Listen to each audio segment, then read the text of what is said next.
Bonjour à toutes et à tous, c'est l'heure des actualités sur TV3V. Dans le programme de ce vendredi 17 janvier, il y a vos résolutions pour 2025, c'est ce qu'on est allé recueillir la semaine dernière dans ce micro-trottoir. Avant tout, le bonheur, la santé et un peu plus dans vos porte-monnaies. Direction l'épicerie sociale La Fraternelle pour une nouvelle exposition. Nicolas Dietrich a guidé un groupe d'une dizaine de photographes amateurs. Et ensemble, ils ont capturé plein de clichés sur les lieux emblématiques de notre Comcom. La compagnie du Poulailler remonte sur la scène du Moulin Neuf pour une nouvelle pièce, Le Vallon d'Agatha Christie. Les enquêteurs doivent résoudre le mystère qui entoure un meurtre. Tout le monde veut démarrer l'année de la meilleure manière possible. Certains se mettent à faire du sport, à prendre du temps pour soi ou d'autres choses. On a recueilli vos résolutions pour 2025. Est-ce que vous avez pris des résolutions pour la nouvelle année? Non. Non? Non. Être bien, tranquille, vivre ma petite vie tranquille, et puis être en bonne santé. Bah, c'est déjà très bien comme résolution. Ah bah oui, hein, c'est la meilleure. Ah ouais? Moi, j'aimerais bien que le monde qui est vraiment perturbé, que ça s'arrête, quoi, et que la paix revienne, quoi, parce qu'il est grand temps, parce que tout est perturbé en ce moment. Non, pas pour l'instant, je n'ai pas encore pris, mais... Est-ce que vous allez en prendre Ah oui, bien sûr. Ouais. Et qu'est-ce que vous allez prendre comme résolution? D'être sage tous les jours. Une bonne santé, c'est l'essentiel. Et que les prix n'augmentent pas de plus en plus. Qu'au contraire, les retraites augmentent un peu.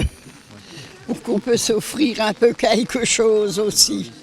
Être un peu plus actif au niveau de la course à pied, comme je fais beaucoup de courses à pied. Et puis, pourquoi pas varier un peu et naturellement s'occuper de mes petits-enfants. Et puis, il y a toujours quelque chose à faire en rénovation ou du bricolage. Du bricolage. Les résolutions, rien de spécial. Parce qu'en général, quand je prenais des résolutions, ça marchait très rarement. Donc, pour l'instant, je laisse faire la vie, puis on verra. Et qu'est-ce qu'on peut vous souhaiter à vous pour la nouvelle année? Vu mon âge, une bonne santé, un très bon portefeuille. Et puis le reste suivra, quoi. Oh, juste une bonne santé. La santé avant tout, quoi. Le reste, ça va, quoi. Le plus important. Comme tous les ans, hein. Être heureux. Voilà. Voilà. Le bonheur et la santé pour tout le monde. Et moins de violence partout. Ben, une fortune. Je sais pas. Gagner au loto. Et aussi. Ça en fait partie, hein. Mais non, voilà. La première chose, c'est la santé. Que nous sommes heureux. Et l'argent, ça vient à sa part. Les gens ils disent la santé et l'argent, mais la santé d'abord. Parce que c'est très très très important, Oui. la santé. Mais les restes, c'est tout pareil. Moi, je trouve que c'est tout pareil.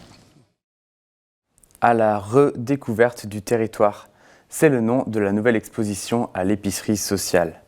L'année dernière, les participants aux ateliers avaient photographié Gundershofen sous tous ses angles.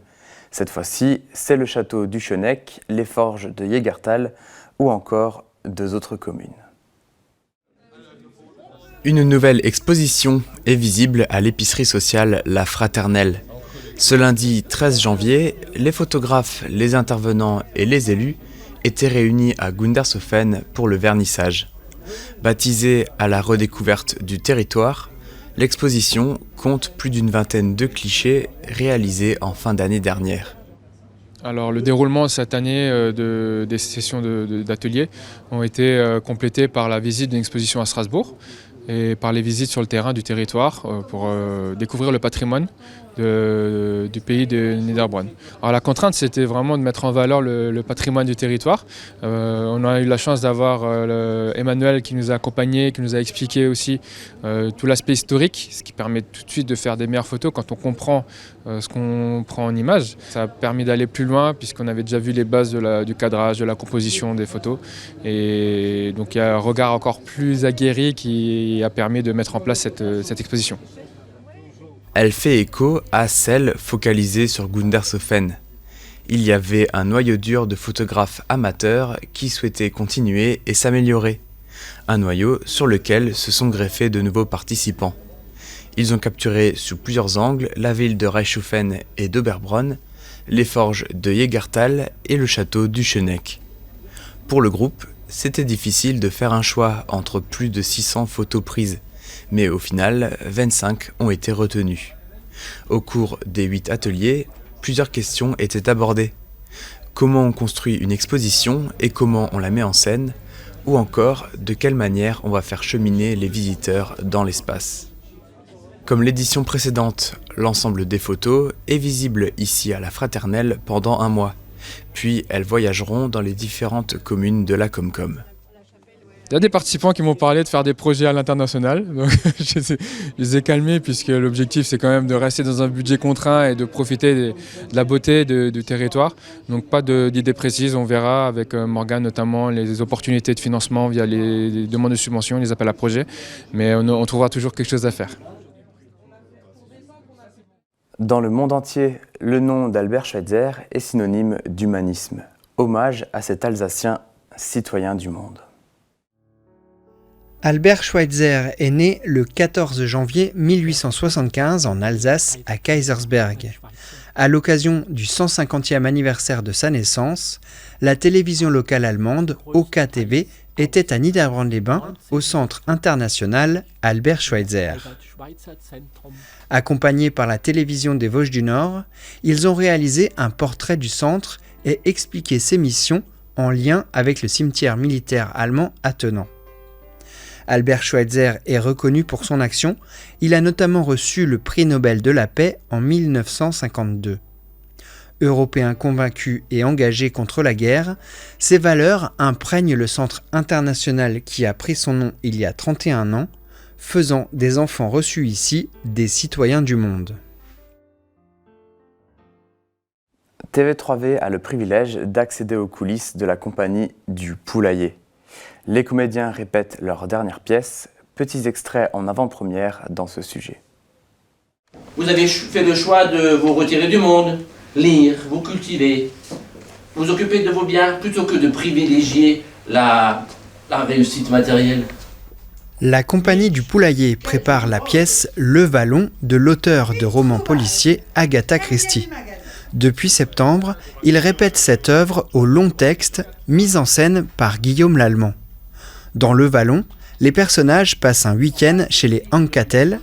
Amis, famille et voisins sont soupçonnés tour à tour d'être l'auteur d'un meurtre. Tout le but, c'est de cacher le plus longtemps possible qui est le coupable. Et après, chacun a son caractère particulier et aussi chacun a une bonne raison aussi de tuer la victime. Donc c'est ça qui est intéressant parce qu'il peut y avoir plusieurs coupables et donc tout n'est dévoilé qu'à la fin. Je suis ravie. On est tellement bien dans cette campagne anglaise, entourée de ces merveilleuses forêts. C'est totalement dépaysant et en même temps si proche de Londres. Vous n'imaginez pas l'enthousiasme que votre présence a déclenché dans la région. Enfin, je suppose que vous avez l'habitude. Oui, il a fallu signer quelques autographes, mais j'apprécie que la maison soit isolée. Il n'y a personne pour venir vous épier ou vous importuner. J'adore cette tranquillité. Les 11 comédiens incarnent les personnages de la pièce. Il y a une gouvernante qui sert les invités, Vous avez sonné, madame. une star hollywoodienne et un inspecteur avec son adjoint. Le style est original, ce n'est pas une comédie comme la compagnie a pu en jouer par le passé. Oui, du coup c'est différent à mettre en scène, oui, parce que il faut faire en sorte que le public il trouve son compte et ne s'ennuie pas, donc il faut mettre du rythme, il faut quand même qu'il y ait des moments un peu plus légers, voilà, il faut trouver le moyen pour le public de s'y intéresser et d'aller jusqu'au bout de l'intrigue. Je vous prie de me pardonner de surgir comme ça à l'improviste, Madame Anquetil. Je suis votre voisine. Je suis logée à Dove Coats, dans ce ridicule petit cottage au bout de l'allée. Il m'arrive une chose épouvantable. Le Vallon, par la compagnie du Poulailler, sera joué dans la grande salle du Moulin Neuf les 24 et 25 janvier à 20h et le dimanche 26 janvier à 17h.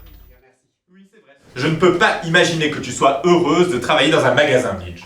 Qui a dit que j'étais heureuse? Bon, alors pourquoi le fais-tu? La 7e édition des Hivernales a commencé le 12 janvier à l'espace Stéphane Grappelli de Merzwiller. Retour en images sur le concert grâce à la captation de Jean-Marie Schaeffer de TVN.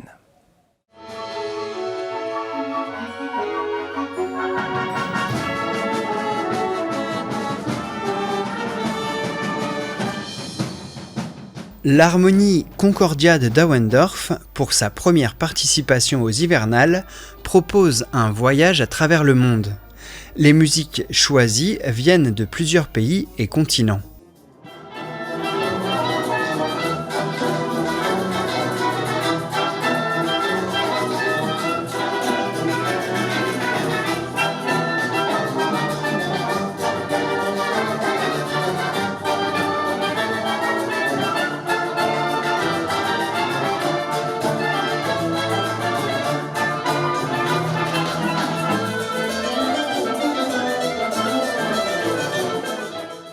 Le concert n'est pas seulement instrumental, il y a également du chant.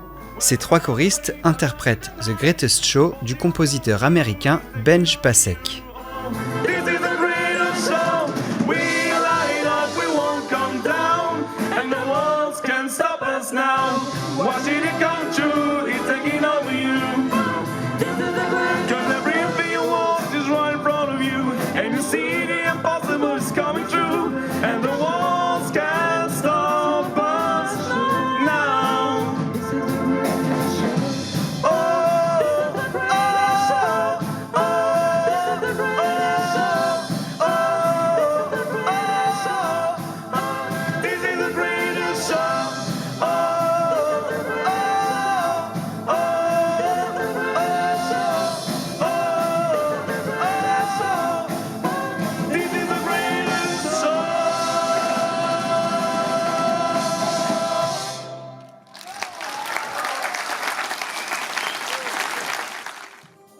La programmation des hivernales de Merzwiller continue avec de l'accordéon ce dimanche 19 janvier, puis le concert Résiste de Mélodie en chœur et des chœurs de Dingwiller le 26 janvier, pour finir avec Die Moro Swing le 2 février.